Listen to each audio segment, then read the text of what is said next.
The chair was halfway out when Madison's hand closed around the back of it and pulled it away from me. I had just placed my apple pie on the dining table. Instead, I was standing beside an empty place at the table. Madison did not raise her voice. She barely looked at me. "Nora, maybe you should sit somewhere else. We're trying to keep a certain standard in this house." For a second, I thought I had misunderstood her. Then I looked at Evan. My son was sitting 3 chairs away, his phone face down beside his plate. He knew exactly what had happened. I could see it in the way his eyes moved from Madison to me and then back to his plate. He said nothing. That silence told me more than an argument could have. I had driven 40 minutes to bring them a homemade pie. I had expected an ordinary family dinner. Instead, I was being quietly moved out of the picture. I should explain something about that house. For the previous 3 years, I had helped Evan and Madison financially, not because they were helpless. They were both healthy adults with careers, a home, and more possessions than they actually needed. It started with one problem, then another, then another. After that came a property tax shortage, a repair bill, a bad month, an insurance increase, and several other things that always seemed to arrive at the exact moment they were running short. Somewhere along the way, temporary became normal. I paid $4,150 a month toward their mortgage. I covered a $1,260 property tax shortage when they fell behind. I had paid $1,800 for a roof repair. I had bought the SUV Madison drove, and I had put her on one of my credit cards for what she called emergencies. I had never sat down and added it all together. That night, I wasn't thinking about money. I was thinking about the table. Madison was adjusting the plates and glasses because a few of her coworkers were coming over later. She kept moving things by an inch, checking the arrangement from different angles. There was a new centerpiece I hadn't seen before, along with expensive-looking wine glasses still carrying store stickers underneath. The whole evening suddenly felt less like a family dinner and more like a performance. I asked Evan how work was going. Before he could answer, Madison stepped in and started talking about the kitchen renovation. She told me the contractor was scheduled to begin the following week. The project would cost $38,700. I remember blinking. I hadn't heard about any renovation. Madison spoke casually, as though she were discussing a grocery order. New cabinets, stone counters, lighting, a larger island, everything they had wanted for years. Then she smiled and said, "We finally have the kind of home we've always wanted." I looked around the room. The new furniture, the polished floors, the oversized television, the dining set Madison had once joked was too expensive for ordinary people. And suddenly, something felt wrong. Not because they wanted a nicer kitchen, because I knew one of their biggest monthly expenses was being paid by me. I didn't ask whether the renovation was coming out of their savings or how much they had put aside. I just sat there for another minute, listening to Madison explain where the new island would go, while Evan continued staring at his phone. Then I noticed something I had somehow missed for years. Every time money came up, I was the one who solved the problem before Evan had to. I had called the insurance company. I had transferred the mortgage money. I had paid the repair bills. I had handed over the credit card. I told myself I was helping my son. I never asked what he was learning from being helped so easily. That night, I didn't make a scene. I picked up my purse. I took the pie back off the table because nobody had touched it. Madison looked at me, surprised. I only said, "I see." Then I walked out. Evan followed me as far as the hallway, but he didn't apologize. He didn't defend me. He hadn't even asked me to stay. Outside, the air was colder than I expected. I sat in my car for a few minutes before starting the engine. On the drive home, I kept replaying the evening. Not Madison's words, Evan's silence. I had spent years believing I was making my son's life easier. I had never stopped to consider that I might also be making it easier for him to not grow up financially.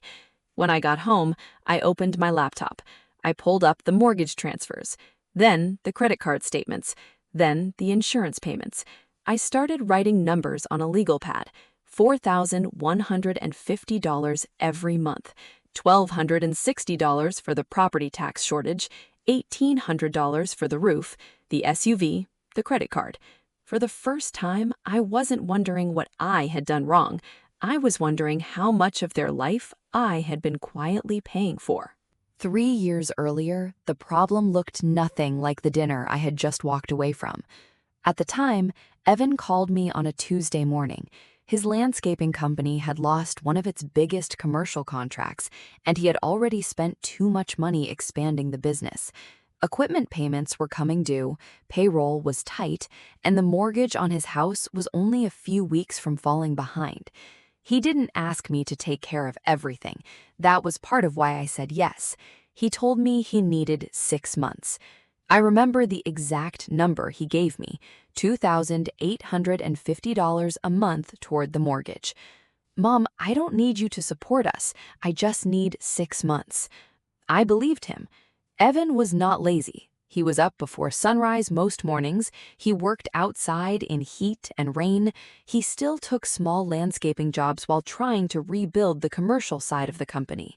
If a lawn needed mowing, a tree needed trimming, or a property needed clearing, he was there. I wasn't paying for a man who refused to work. I was helping my son survive a business setback. For the first few months, I made the mortgage payment and asked very few questions. Then the 6 months arrived. Evan wasn't back on his feet yet. A property tax bill was short by $4,600.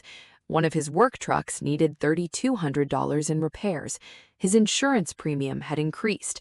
Then a customer failed to pay an invoice on time, leaving another hole in his cash flow. He told me each problem separately. That mattered. No single request sounded unreasonable. One month it was the property tax, another month the truck, then the insurance, then the unpaid customer. Every time I thought I was solving one temporary problem, I didn't realize I was building a permanent solution for them. I kept telling myself that once Evan's business stabilized, the payments would stop, but there was always another month. And every time I considered stepping back, I remembered how hard he was working. That was the trap. I confused effort with independence. Evan was working hard, but I was still removing the financial consequences of his decisions before he had to face them himself. Madison was different at first. She wasn't standing over me with a list of demands. In those early months, she thanked me. I still remember her standing in their kitchen after I had helped with one of the larger bills. "You have no idea what this means to us." I believed that too. After Frank died, my house had become painfully quiet. There were no work boots by the door, no second coffee cup beside mine, no one asking what I wanted for dinner. Then Evan started calling more often. Sometimes it was about money, sometimes it wasn't. When Evan needed me, I felt useful. When I solved something for him, I felt like I was still doing what a mother was supposed to do. That feeling made it harder to stop. My friend Claire noticed before I did. One afternoon, she was sitting with me on the porch while I was going through a stack of bills. She looked at the papers, then at me. "Nora, when was the last time Evan solved a financial problem without you?" I had an answer ready. "He's my son." Claire didn't argue. She just looked at me and said, "I know." I drove home and put the conversation out of my mind, until the dinner with Madison. After I left their house, I sat in my car for several minutes before driving home. The kitchen renovation was still bothering me. Not the $38,700 price tag itself, the fact that I had never asked how they planned to pay for it. When I got home, I opened my laptop. For years, I had treated each payment as a separate event. That night, I stopped doing that. I opened a blank spreadsheet. I started with the mortgage, then property taxes, then insurance and repairs, then the credit card I had authorized Madison to use, then the SUV and its insurance. I entered every amount I could find. I checked statements twice. I matched transfers with bank records. The number kept climbing. After nearly an hour, I stopped typing. The spreadsheet showed $103,950 in mortgage support, $11,840 in property taxes, $9,620 in insurance and repairs, $28,430 in authorized credit card spending by Madison, and $46,780 for the vehicle and insurance. The total was $200,000. I stared at it. I didn't cry. I didn't get angry. I just said the number out loud. $200,000. The payments weren't a secret. Evan knew about most of them. He had known about the mortgage transfers. He had known about the truck repair. He had known about the property taxes. He had known that I had given Madison access to my card. I had spent 3 years thinking I was helping my son through temporary problems. Now I was beginning to understand something harder. I hadn't simply been helping them survive. I had been making sure they never had to feel the full weight of their own choices. 3 years of payments looked very different once I saw them together. The spreadsheet was still open on my laptop. $200,620 sat at the bottom of the page, and for several minutes I did nothing. Instead, I printed every statement I could find: mortgage transfers, property taxes, insurance, repairs, credit card charges, the SUV. I spread the papers across my dining room table and started marking them with a pen, not because I was preparing to punish anyone. I was trying to understand myself. At some point, helping had stopped being an emergency response and become part of their household budget. I needed to know when that happened. When did helping become enabling? The more pages I turned, the more uncomfortable the answer became. There hadn't been one particular day or one payment I could blame. There were 18 separate times when Evan had told me some version of the same thing, just this once. And 18 times I had answered the same way: okay. I remembered the first few clearly. The later ones blurred together because the process had become automatic. Evan would call, I would listen. He would explain why this month was different. I would open my banking app. Then I would send the money. What I hadn't noticed was what happened on the other side of those transfers. Evan stopped treating my help like something temporary. He started planning around it. Then I found an old email between Evan and Madison. I almost skipped over it. Then I saw the subject line and opened it. The message was short. Evan had written, "Don't worry about the mortgage. Mom said she'll handle it." I read it twice, then a third time. There was no question mark, no uncertainty, no mention of asking me. He had already built my money into their plan. That hurt more than the amount on the spreadsheet. For 3 years, I thought I was stepping in whenever my son needed help. Evan had started treating me as the person who would cover the mortgage.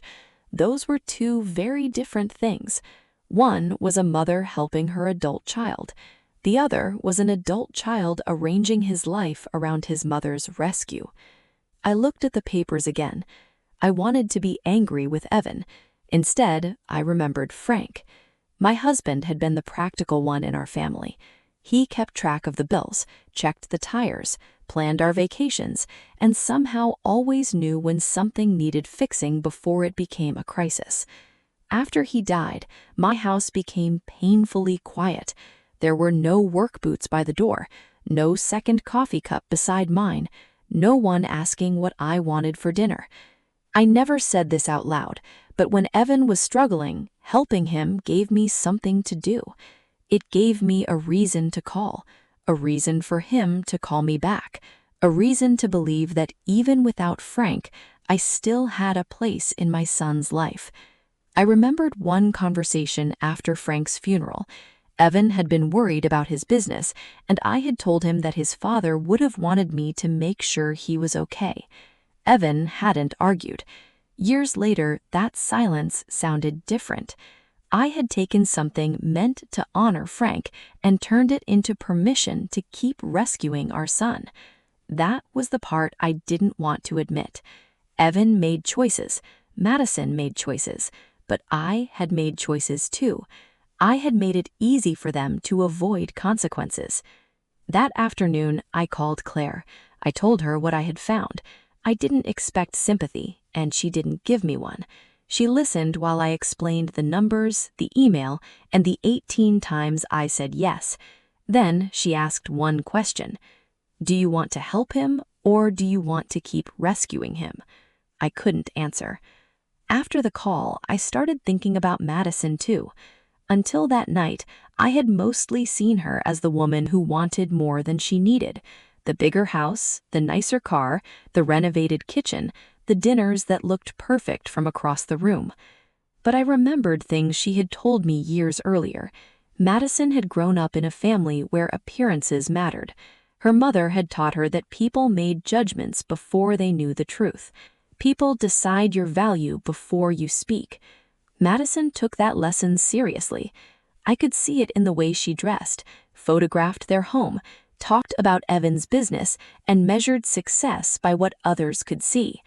A beautiful house meant success. A new vehicle meant success. Designer clothes meant success. A polished dinner table and prestigious career meant success. I didn't forgive her for how she had treated me. Understanding her did not erase what she had done, but it changed something inside me. Madison hadn't simply woken up one morning and decided to become entitled. She had learned a definition of worth that was built almost entirely around appearances, and I had helped finance that definition. That thought stayed with me. That evening, I opened my banking app again. The mortgage payment was scheduled. My thumb rested over the screen. One tap would cancel it. I stared at the button for a long time. Then I locked my phone.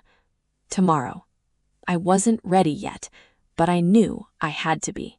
I woke up the next morning before my alarm. For a few seconds, I lay still, listening to the house. Then I remembered the banking app, the mortgage payment, and the word I had left hanging in the air the night before. Tomorrow. By 8 o'clock, I was at my kitchen table with my laptop open. I did not make coffee. I did not call Evan. I did not send Madison a warning. I started with the credit card. I logged into the account and removed Madison as an authorized user. Then I locked the card.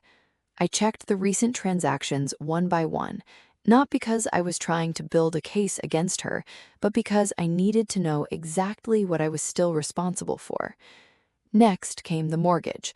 The recurring transfer was scheduled for the following week. I canceled it. My hand hovered over the confirmation button longer than I expected. Then I clicked. There was no dramatic feeling, no rush of victory, just a strange quiet.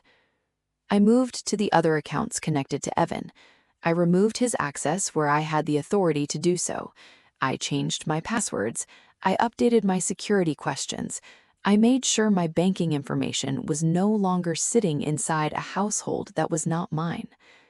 For 3 years, I had treated access as trust. That morning, I finally understood that trust without boundaries can become a financial liability.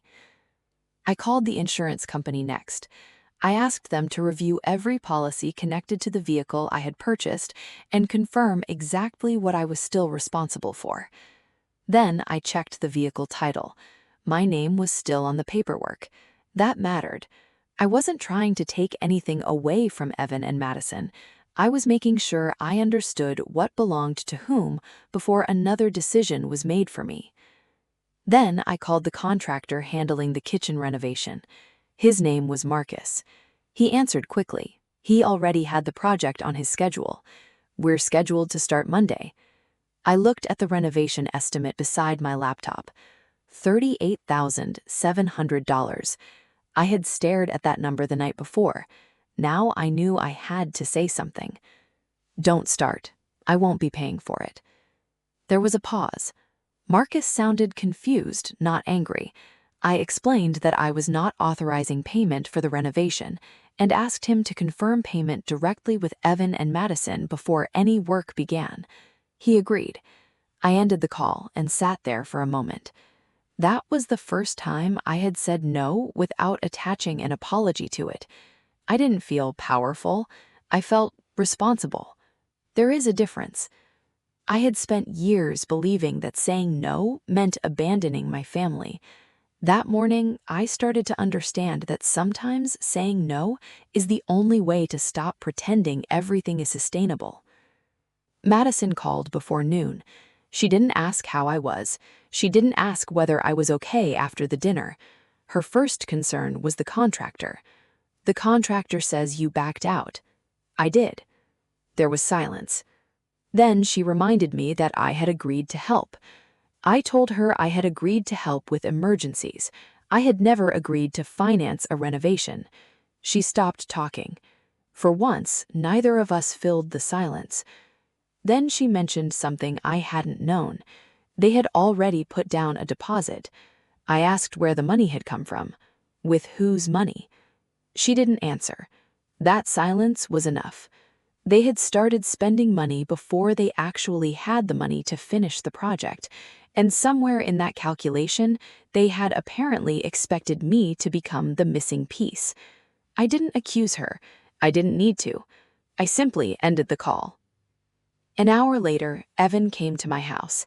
He looked tired, not angry at first, just tired. He stood in the doorway while I moved the folder from my desk to the table. He said I could have warned them.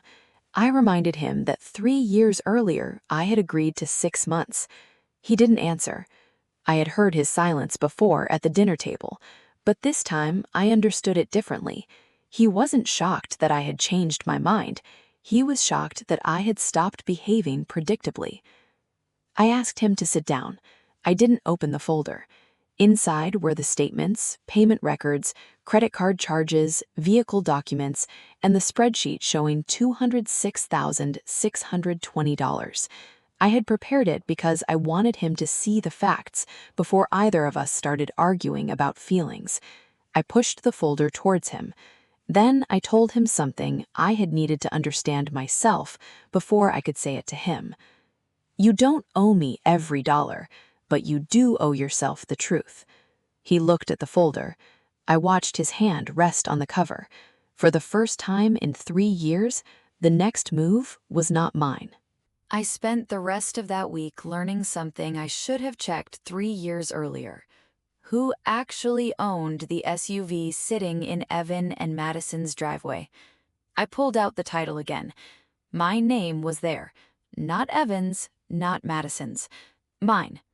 I checked the insurance policy next. My name was listed there too. Madison was an authorized driver, but she was not the owner. The more carefully I looked, the clearer it became. I had bought the SUV with my money. I had kept the insurance in my name. I had allowed Madison to use it because I thought giving my daughter-in-law a reliable vehicle would make life easier for everyone. I had never signed the SUV over. That distinction mattered. It also explained why I had never felt comfortable calling it a gift. Still, I understood why Madison might have thought differently. I had rarely corrected her. If she said the SUV was hers in conversation, I let it pass. I had treated generosity as more important than precision. Now I had to be precise. I sent one message. Please have the vehicle available Saturday morning. I'll be collecting it. Madison answered within minutes. You gave me that car. I looked at the message for a long time before replying. I let you use it. I never transferred ownership. I didn't explain anything else. I didn't threaten her. I didn't mention the dinner. I didn't mention the mortgage. The SUV was not a weapon in an argument. It was simply an asset that belonged to me, and I had finally decided to stop pretending otherwise. Saturday morning came quietly. I didn't drive over alone and try to make a scene. I called Tom Reynolds, a local towing service operator, and explained the situation.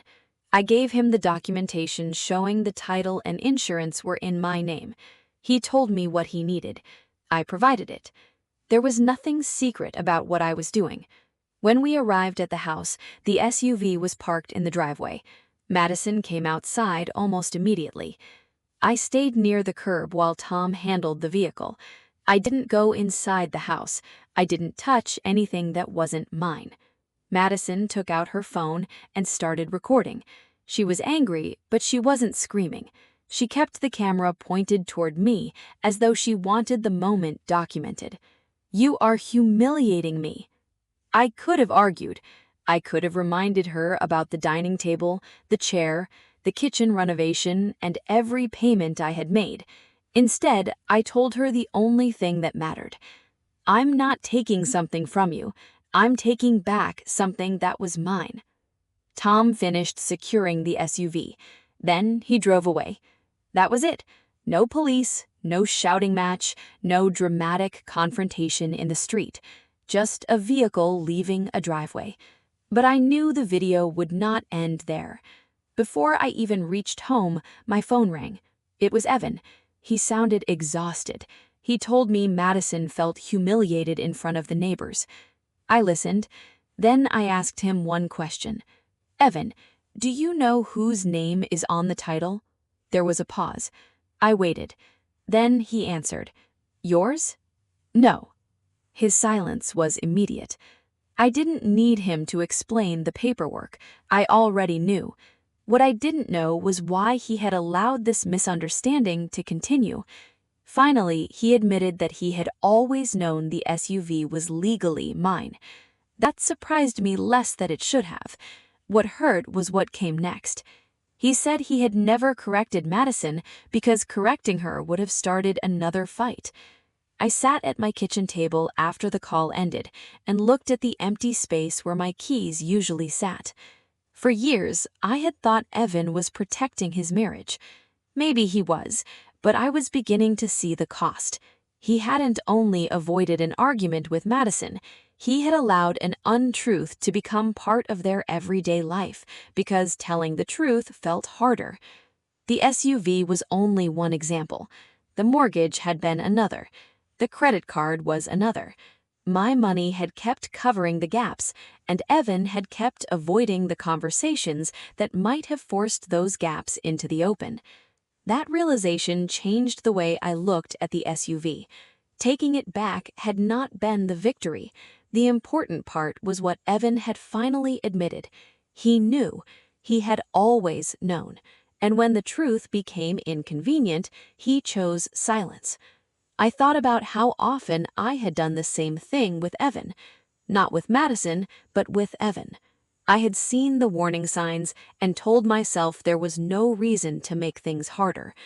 I had noticed the dependence and called it family. I had watched temporary help become expectation and called it love. The SUV was sitting somewhere else now, but the real thing I had taken back that Saturday morning was much smaller and much more important. I had taken back the right to call something mine when it was mine. And for the first time, Evan had no excuse left that depended on me staying quiet. 2 months passed. I did not call Evan. I did not check the mortgage account. I did not open Madison's credit card history. I did not ask whether the contractor had called them again. I stopped looking for signs that they were struggling because I knew what I had done for 3 years whenever I saw one. I had fixed it. This time, I didn't. At first, I heard almost nothing. Then, small changes began. The kitchen renovation was canceled. The deposit they had already paid was partly lost, and the remaining work was put on hold. The new cabinets never arrived. The contractor never started. The kitchen stayed exactly as it had been. They sold some of the furniture Madison had chosen for the house. The large dining set went first, then a sectional sofa. A few expensive pieces that had once seemed like necessities suddenly became things they could live without. Evan started driving his older truck again. Subscriptions disappeared from their monthly expenses, streaming services, memberships, delivery plans, small charges that looked harmless individually but had become part of a lifestyle they could no longer afford. And every month, the mortgage had to be paid with their own income. That was the part I wanted to know would happen, not because I wanted them to suffer, because I needed to know whether they could stand without me. They tried. For a while, they managed, but the numbers were still wrong. The problem wasn't one bad month anymore. It was the structure underneath everything. Their house had been purchased when my help was quietly filling the gap between what they earned and what they spent. Once that help disappeared, the gap became impossible to ignore. Eventually, Evan and Madison made the decision to sell the house. I didn't make that decision for them. I wasn't involved in the listing. I didn't call the realtor. I didn't tell them what to sell or what to keep. They had to look at their income, their debt, the mortgage, and the life they had built around an assumption that was no longer true. They had bought a lifestyle their actual income could not maintain. That was the consequence. Not punishment, not revenge, just arithmetic. I remember thinking about the question people sometimes ask when they hear stories like mine. Why would anyone keep paying for grown adults? The honest answer was uncomfortable, because I had spent years making it possible. But there was another question I had never considered. What happens when the person who has always rescued you finally stops? I got part of that answer when Madison called her mother. I wasn't there for the conversation, but Madison later told Evan what happened, and Evan eventually told me. She had called her mother because she needed help. Her mother told her that she and Evan were adults and needed to work it out themselves.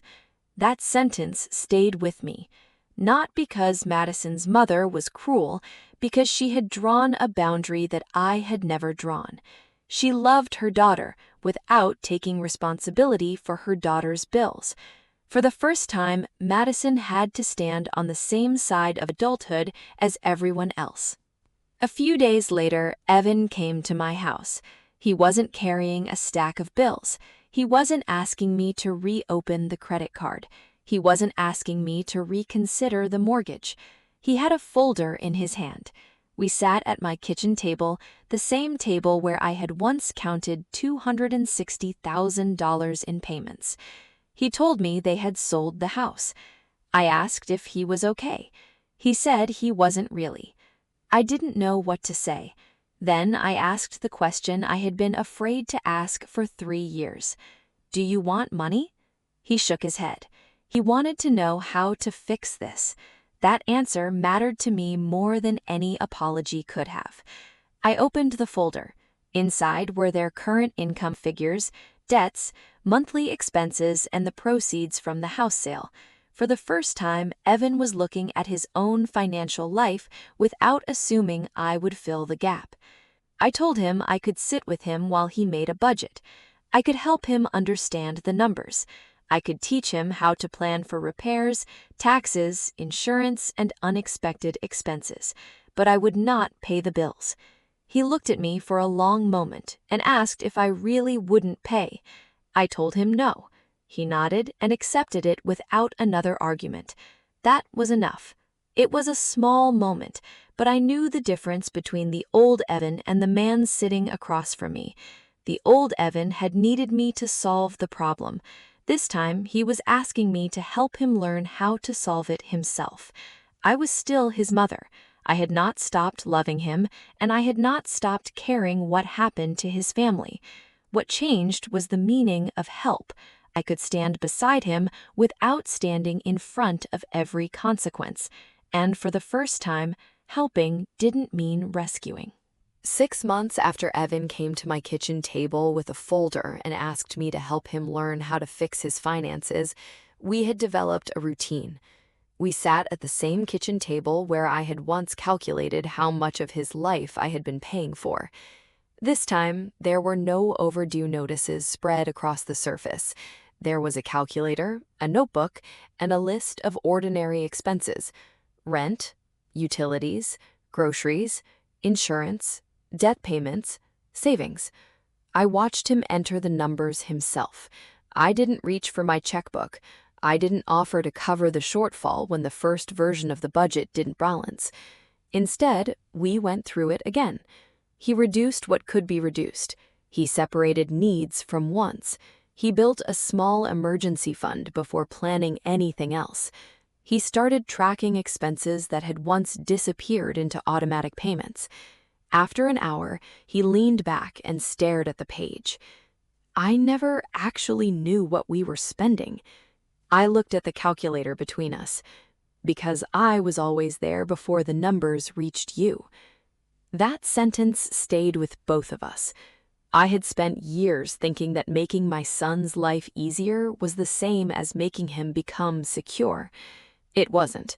Security wasn't having a mother who could quietly absorb every unexpected bill. Security was knowing what you earned, what you owed, what you could afford, and what you would do when something went wrong. I had protected Evan from financial discomfort so consistently that I had also protected him from financial responsibility. That was difficult for me to admit. It was also necessary. Madison did not suddenly become a different person. She wasn't at our budgeting sessions, and she didn't call me to apologize. From what Evan told me, she still complained about their smaller apartment. She missed the larger kitchen. She missed the furniture they had sold. She missed the version of their life that had looked impressive from the outside. But Evan started responding differently.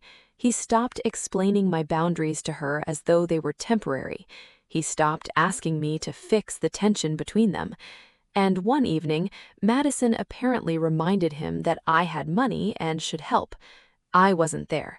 Evan told me about it later. He said he had finally answered without defending me, apologizing for me, or promising to change my mind. Mom has a life. That was all. For me, that sentence meant more than an apology. Evan was finally separating love from obligation.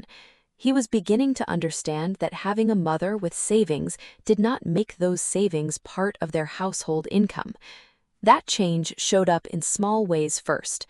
He stopped calling when the washing machine needed repair. He didn't call when insurance went up.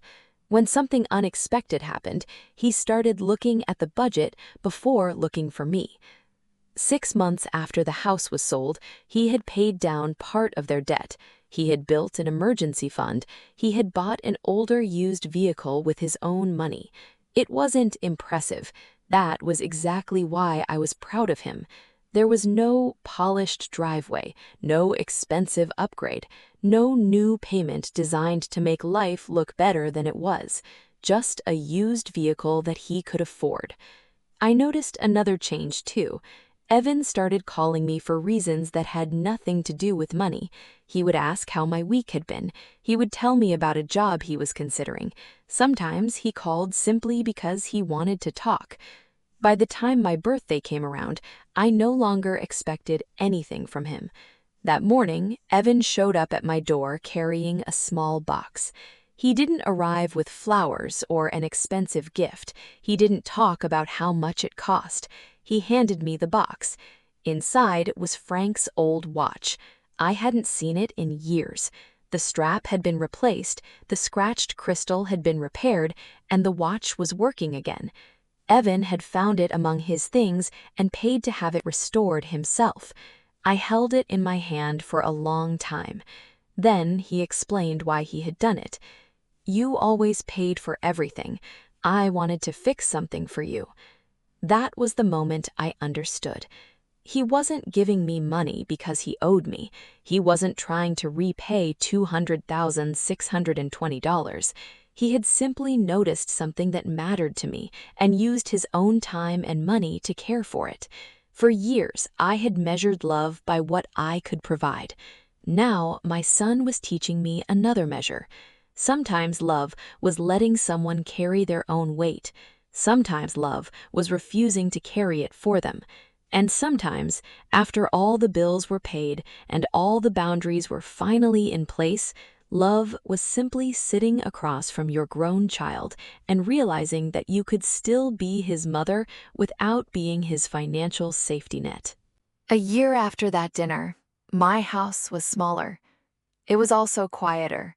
There were no late phone calls asking whether I could cover a payment, no mortgage transfers waiting on my banking calendar, no credit card alerts from purchases I hadn't made, no contractor invoices sitting in my inbox. For the first time in years, silence in my house didn't feel like something was missing. It felt like room. Evan came by one Saturday morning carrying 2 coffees. We sat outside on the porch, looking at the street while the morning moved around us. We didn't spend the first hour talking about what had happened. We talked about ordinary things instead: his work, the weather, a neighbor's new dog. Eventually, Evan became quiet. He looked down at his coffee and said he should have offended me that night. I told him yes. I didn't tell him it was okay. It wasn't. Some things can be forgiven without being erased. I had learned that forgiveness did not require me to rewrite what happened so everyone could feel comfortable again. Evan admitted that he had been afraid of upsetting Madison. I looked at him and told him the truth. And you decided upsetting me was easier. He nodded. I know. There was no long speech after that, no dramatic promise about becoming a different man overnight. He simply looked at me and said he was sorry. I thanked him. That was enough for that morning. We had already done the harder work. The apology mattered because it came after the behavior had changed, not instead of it. After Evan left, I went inside and opened my laptop. For years, I had kept a list of things I would do someday: travel, rest, spend money on something that wasn't necessary, take a trip without calculating whether someone else might need the money first. One destination had stayed on that list longer than all the others: Alaska. I had talked about going there for years, but there had always been a reason to wait. Someday, after Evan was stable, after the mortgage was under control, after the next emergency. There was always another after. This time, I opened the airline website. I looked at the dates. I looked at the price. Then I bought the ticket. For once, someday had a date. Months later, Evan drove me to the airport. He carried my suitcase to the curb and waited while I checked everything one last time. He asked whether I had packed everything. I smiled. For once, yes. He laughed. Then he asked if I needed anything. I looked at my son. No, sweetheart, I have everything I need. He hugged me. There was no dramatic crying, no perfect speech, just two people holding each other for a few seconds, knowing that the relationship between us had changed, but had not ended. Then I walked toward security. I didn't look back immediately. At the gate, I checked my phone one last time before boarding. A message from Evan was waiting. Love you, Mom. Enjoy Alaska. I read it twice. For years, messages from Evan carried numbers: how much was needed, what had gone wrong, what had to be paid. That message carried none of that. There was no, can you help me? No, can you pay this? No, we need something. Just love. I locked my phone and put it away. Then I walked onto the plane. When the aircraft lifted above the clouds, I looked through the window as the land slowly disappeared beneath the white. For the first time in a long time, I wasn't waiting for someone else's emergency to end before allowing my own life to begin. I was simply going somewhere I had wanted to go. And below me, the clouds opened. I watched them for a while, then I smiled. Before we say goodbye, I want to talk to you for just a moment. Wherever you are right now, what city are you sitting in, and what time is it on your clock as you watch this? Let me know in the comments below so I can see just how far this story traveled to reach you. More importantly, looking at this story, what is the biggest lesson you are taking away today? Is it about the strength to stand back up when everything is stripped away, the courage to walk away from toxic bonds, or the realization that human dignity and self-respect can never be bought with a price tag? Drop your thoughts in the comments. I read every single one, and I would love to know how this resonated with you. If this story touched your heart, please hit the like button, share it with someone who needs to hear it today, and subscribe to the channel so you never miss our next story. Thank you so much for watching. Stay strong, protect your peace, and I will see you in the next video.